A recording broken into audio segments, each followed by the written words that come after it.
Crespo. I use she, her pronouns. I am the executive director of the New Pride Agenda, which our mission is to advance the economic, racial, gender identity, and health justice needs of mainly queer and trans people of color across the state of New York. Despite all of the advances that we have as a community, we actually are seeing New York trend in the direction that we don't want. And so we're seeing more cases of HIV. When HIV/AIDS was discovered, it was known as the gay disease, and so people thought that they could just legislate it out of their sight and mind. But HIV affects everyone, whether you're cisgender, transgender, black, white, doesn't matter. It's still very much a thing that people consider to be a gay disease, even in 2023. There's just lots of stigma and misunderstanding. And I think no one has really bothered to go back and consider whether these laws need to be repealed. Yeah.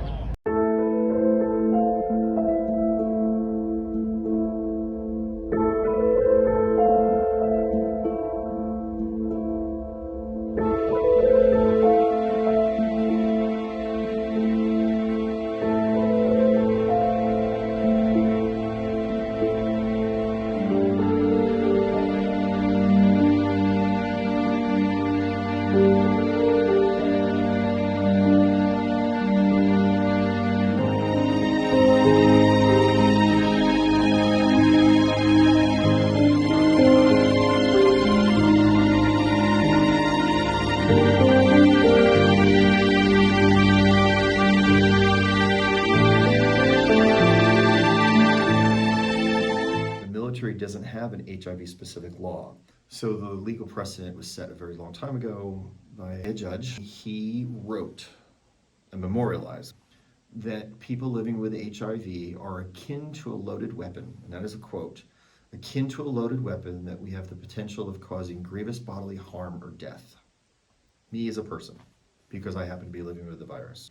There are 30 plus states that still have HIV-specific criminalizing laws on the books. With HIV criminalization, we talk about it, you don't know about it, but you will care about it, because there is some intersectionality of what happens to people living with HIV that happens to sex workers, that happens to immigrants, that happens to the Black and brown community. The threads of fear and hate and biases. This is my own self-advocacy, but it's a bigger advocacy. Why do people who are living with a virus? God forbid we live now. We live normal, healthy lives.